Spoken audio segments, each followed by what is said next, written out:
girls, and welcome to a new video on my channel.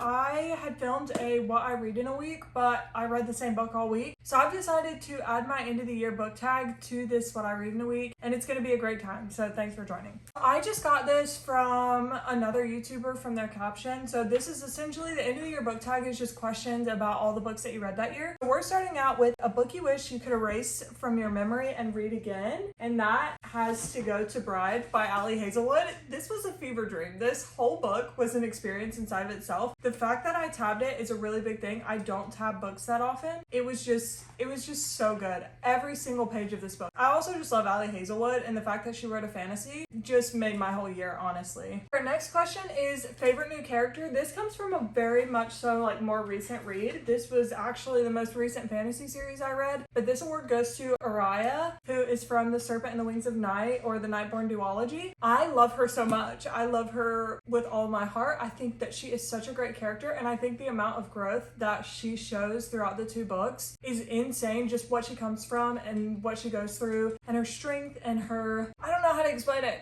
She's just a strong woman, and I love to see strong female characters in the books that I read, so I love her so much, and I think about her very often already. Okay, so our next topic is going to be most surprising book, good and bad. We're going to start with bad because I don't want to hype on it too much, and that's going to be The Neighbor Favor by Christina Forrest. I picked this as my book club book for my book club in August, I want to say, and I picked it because a lot of people that I follow rated it so high. I did not like this book at all. I just found it to be very cringy, and it felt like it was supposed to be a YA book, and it wasn't. And then I looked it up and learned that this author is a YA author, and this was her first adult book, so it makes sense. Meaning, I think it's just not a genre I like. I think that it just isn't my taste, so I didn't enjoy this book very much. And then the most surprising book that was good has to be the entire Ruined Land series by Lindsay Pogue.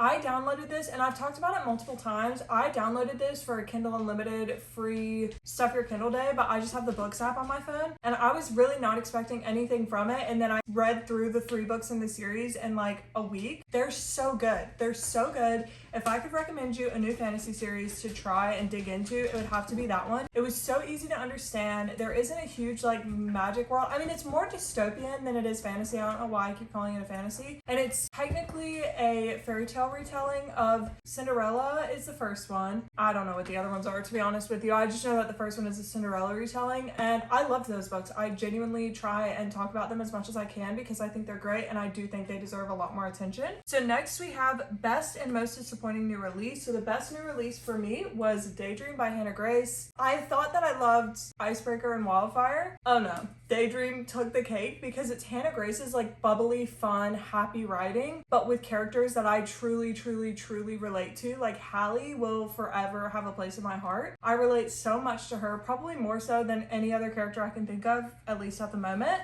So this was such a good release for me to read, and I read it like as soon as it came out, and I was obsessed with this book and thought about it for like weeks after. For my most disappointing release of 2024 was Ruthless Vows by Rebecca Ross. I was expecting so much more from this book, and I didn't really have a preference on what I was expecting. I was just expecting more. I feel like I could have guessed this whole book and went my whole life without reading it and been fine. I think that there were situations that happened in this book that were so unnecessary and just written in there so that it could have more character. And I just did not enjoy this book.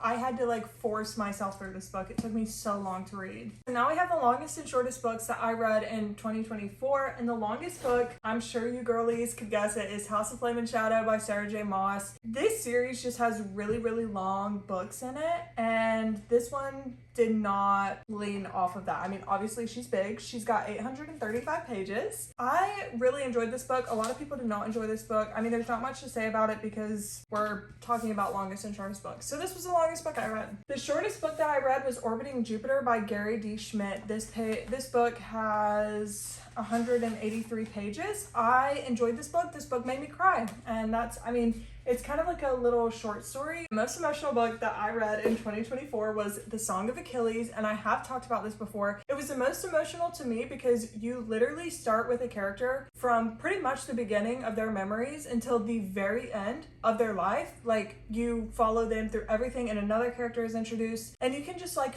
feel the story. I don't know how to explain it any better than that. This book is so good. I think about it often. I think that this is one of the most beautiful stories that I've ever read, and I highly recommend you read it too. I don't know why I'm trying to sell like every single book I'm showing you, but I really loved that book. The Happiest book, I cannot narrow it down to two because I want to talk about both of these, and that is Assistant and Apprentice to the Villain by Hannah Nicole Mayer. These books were so funny, so happy. There was not an ounce of sadness in me when I read these. I laughed out loud. I had such a good time reading these. And it's also like such a simple fantasy world that if you love fantasy like I do, but you need a break sometimes from like the real heavy ones, this is such a great way to do that, but still be enjoying fantasy. Like these books, I literally, no notes, they're so good. The best series that I read this year, I don't know if you girls will be able to guess this, but it was not hard for me to choose, and that is the Crescent City series by Sarah J. Maas. I had a hard time picking between the Nightborn Duet and the Crescent City series, but the reason I didn't pick the Nightborn Duet or the Crowns of Nyaxia series is because it's not finished, so I don't feel like that's necessarily fair. I read all of the Crescent City books between January and February, and I loved them. I know that, again, there is some like talk about people who don't like them or don't enjoy them for different reasons. I really love the characters in this story, especially Lydia and Run. Those are my favorite ones. But I love Bryson Hunt. I love everyone in the series. I loved the storyline, and I loved how much information it was.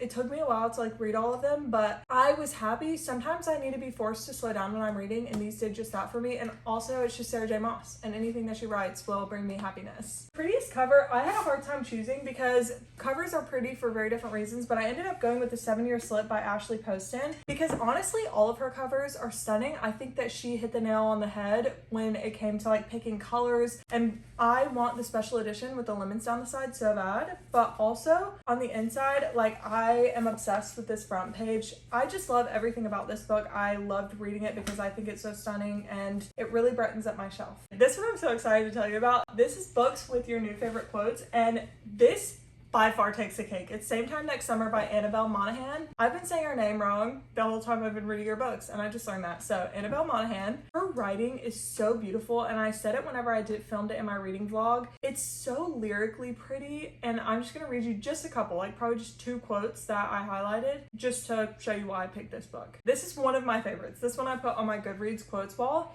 It says, "He felt incapable of self-regulation, like if he opened up about how he was feeling, it would rush out and drown them both." I don't know. I love authors. I love books. I love that someone was capable of writing that emotion in that way. I think that it was so pretty. Okay, and then this is the other one. These 2 quotes, I have like more highlighted, but these 2 quotes specifically are what I always go back to when I'm thinking about how much I loved the writing of this book and how much I loved how this author wrote. Just for some context, no spoilers, they're all getting on the boat. The whole family is getting on the boat, and emotions are really running high at this point for our female main character, and she is getting on a boat with kind of too many people, like more people than are supposed to be on this boat, but that's not what she means if you're picking up on what I'm putting down. And she says, "It's too much, the weight of it. I worry the boat can't hold it all." Like, shut up. I would never. I just think it's so beautiful. My favorite new author, the books are actually going to be later in my favorites, so I'm not going to put them up in here. But I have 2 favorite new authors because I'm so sorry I can't pick, and this is my end of the year book tag, so I'm telling you 2. The first one is for romance, and that is going to be Miss Lila Sage. I ate up the Rebel Blue Ridge series like nobody's freaking business. Her writing is so fast-paced. It's so funny. Her stories are actually like different. I don't know how to explain that. If you read a lot of small town romances, then you know a lot of authors will end up writing like a copy and paste story. All of her books felt like fresh new characters, fresh new stories. And then for fantasy, my new favorite author is Carissa Broadbent. She is up there with Sarah J. Maas for me. I think that she made her world so easy to understand, and she made her characters so easy to connect to, but her story was so beautiful. Like, it wasn't too complicated, and I think if someone ever wanted to like read The Throne of Glass, I think Carissa Broadbent would be a great place to start. I cannot like, and also I have so many things highlighted from hers too. She also writes so beautifully. I love beautifully written stories. It's just my favorite. I love funny, silly, goofy ones, obviously, as you can see from my lineup here, but my favorite are definitely like beautifully lyrically written books, so she is up there with Sarah. Books that I finally read this year: Twisted series by Anna Huang. this is such a popular series. Even before I got into reading and I just saw some book talk stuff, this was like one of the most recommended books I saw. And I finally read it this year thanks to my friend. She gave me the first one and was like, you have to read this. And so I did. And it's finally off my shelf, and that's all I'm gonna say about it. It wasn't, honestly, to me, it wasn't anything to write home about. Okay, a book that I'm glad that I got off of my TBR is The Light We Lost by Jill Santopolo, because I had this on my TBR since 2023. And I didn't read it till closer to the end of this year. I want to say like September. And I don't know, sometimes there's a book that sits on your TBR and it stares at you and you almost pick it every single time, even if it hasn't been there that long. And that was this book for me. Like, I just kept seeing it and I felt like it was saying like, hello, I'm here. And I wasn't answering, but I finally answered and I read the book. This next one is going to be a book that I think should be made into a TV show or a movie, and this is The Long Game by Elena Armas. I think that this would make the cutest rom-com of all freaking time. Like, I think this book in movie form would make my dreams come true. I loved this book.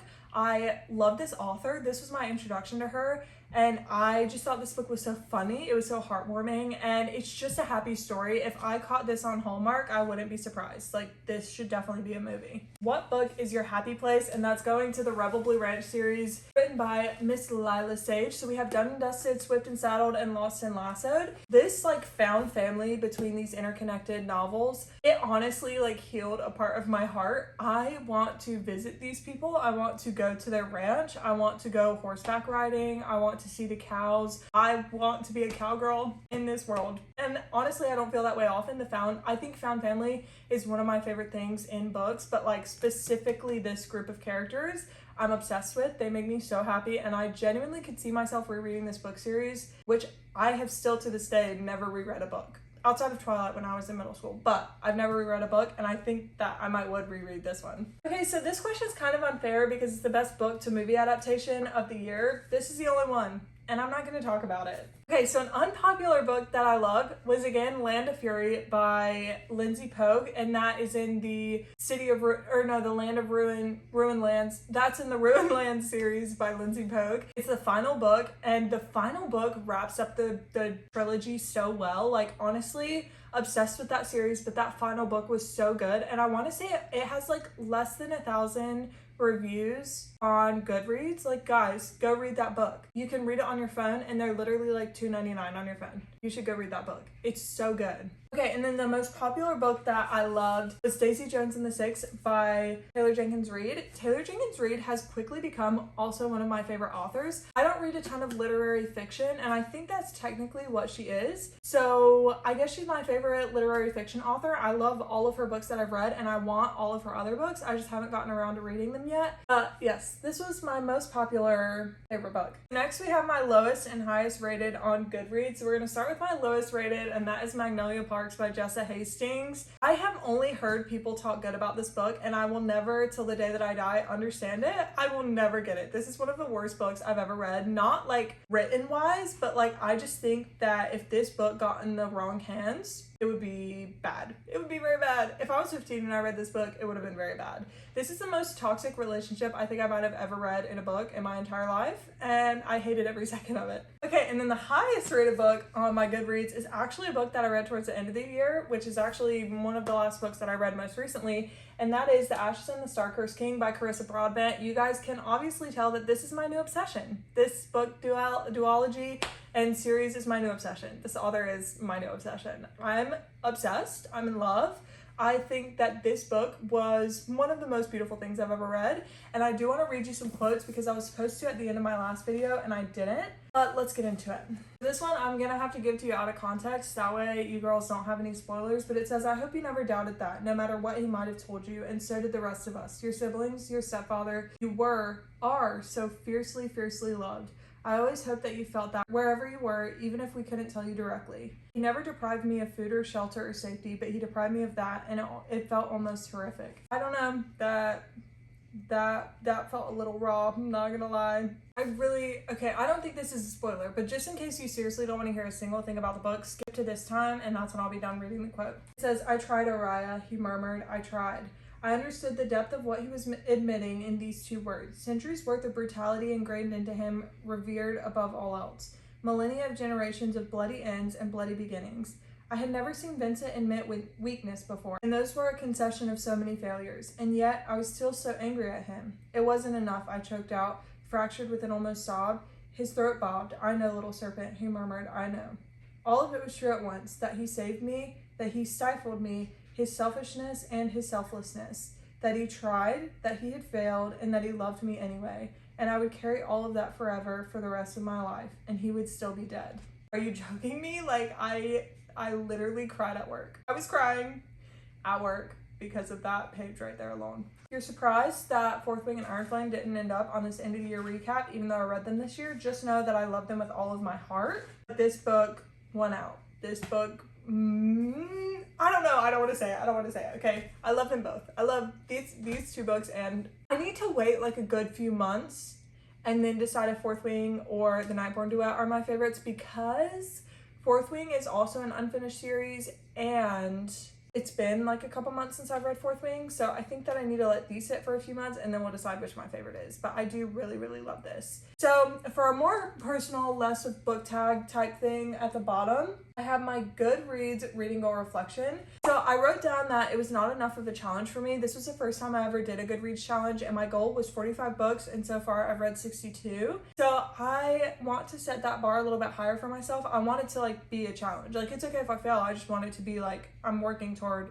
a goal that is unattainable. Not 100% unattainable, but kind of unattainable. And then I also wanted to say that I really like the variety of the books I read. These are obviously not all the books that I read this year, and I'm really proud of myself for stepping out of my comfort zone with genres and stuff like that, because when I started the year, all that I read was like your very most basic romantasy and your very most basic romance and authors that everyone has heard about. So I really tried to step out of my comfort zone and read some books that maybe people don't know about, books out of my normal genres, and I think that I did a pretty good job. So the next question is favorite video you filmed, and by far it's my Friendsgiving vlog or my how to get into reading video. I put a lot of time and effort into my how to get into reading video, but I think my Friendsgiving vlog is my favorite because those are the kind of things that I want to show my kids one day, so I was very proud of that video. Then my favorite TV show of this year, like my favorite new TV show, because I don't watch a lot of those, was One Day. It was on Netflix and it was really, really popular, and people like shared them crying at the end. It's only one season and it's based off a book that I did not read, but I watched Miss Sarah Caroli read it instead,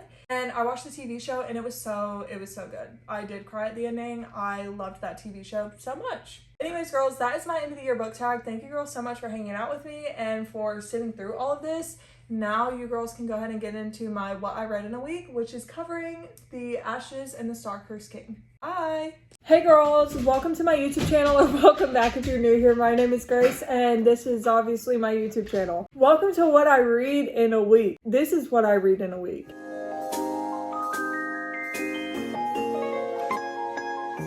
We're going to read together for a week. We're going to do Monday through Friday this week instead of Sunday to Saturday because it just makes the most sense to me. So we're actually picking up pretty strong from what we were last week, or the last time I did what I read in a week, because I am still on the second book in the Serpent and the Wings of Night series. It's also called it's also called the Nightborn Duet. Kind of confusing because it's also called A Crowns of Nyaxia novel.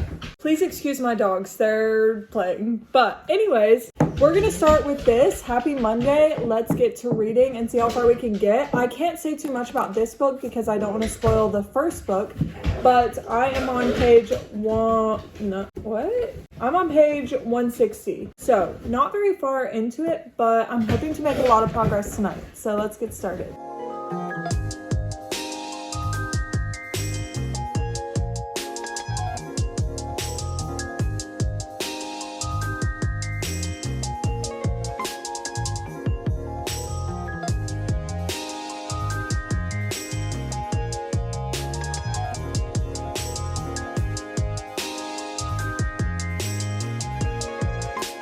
Hey girls, happy Tuesday. We have read about 100 pages today of the Ashes and the Star-Cursed King, and I'm in love.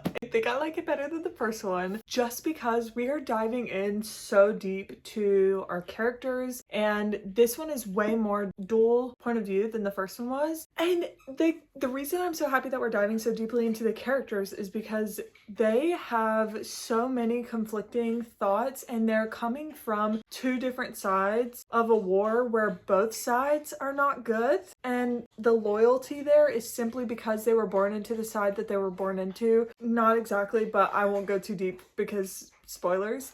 But I'm just enjoying so much like learning about our characters and getting into like their headspace when things are happening, but like both of their headspace. So in the first book it was mostly just our female main character, and honestly she didn't even know what she was thinking because, like I said in one of my other videos, our female main character was raised like by a vampire king, but since she was a human she didn't really have much experience with getting any kind of truths from other people. She wasn't really around other people because she couldn't be around other vampires because they wanted to drink her blood. But anyways, now that we are here at the point that we're in this book, it's so interesting to see kind of how our characters are evolving. But I also just really love this author's writing style, Carissa Broadbent. I highlighted a couple things that I'm going to share with you. As long as they're not spoilers, I'll have to check on that, but I just am really loving this book. Okay, so this one that I highlighted is actually going to really emphasize what I'm saying about the characters and them kind of coming to terms with everything that they're learning, because they're also learning a lot about the kingdom that they live in that was like things that were hidden from them and secrets that were kept and lies that they were told and stuff like that. So it says, I never questioned any of it either for a hell of a lot longer than 20 years.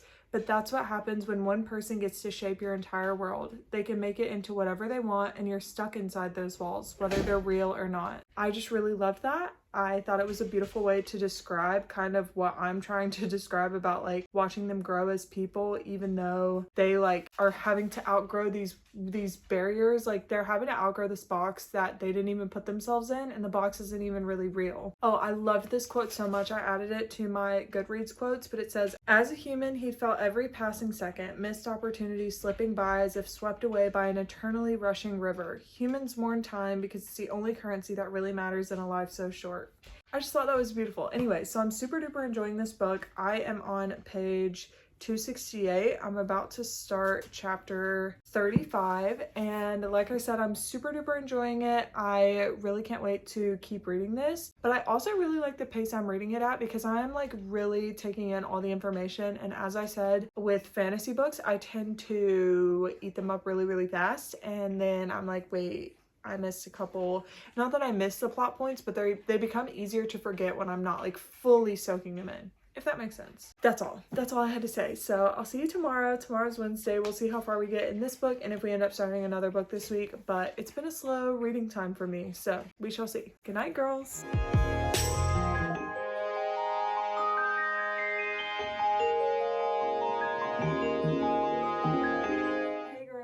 It's Wednesday now and I'm still on the same book, but I'm loving it even more. It's so good, and I keep highlighting more and more quotes that honestly I think I'm just going to share with you at the end. I'm hoping that I'll finish this tomorrow, but obviously I still have a little bit of a ways to go. I want to say I have around 200 pages left, maybe a little bit less, but this book is so good. If you have been like trying to search for the same feeling that a Sarah J. Maas book gives you, this is where you need to be looking. The first book is called The Serpent and the Wings of Night. I always forget the name of it, but seriously, this is it. Like when people tell you Fourth Wing when you're searching for Sarah J. Maas, they're wrong, okay? Because Fourth Wing is like more romance than fantasy, and I would say like if you liked ACOTAR the best out of all of her books, then Fourth Wing would be for you. But if you're thinking like Throne of Glass, now obviously nothing is going to come close to Throne of Glass. It's like the best series of all time, but this is like a lyrically written, but not so lyrically written that it's boring, mostly fantasy romantasy. That's like the vibes that this gives, and it's so good. I could not recommend a book series to you more. Add this to your 2025 must reads like immediately.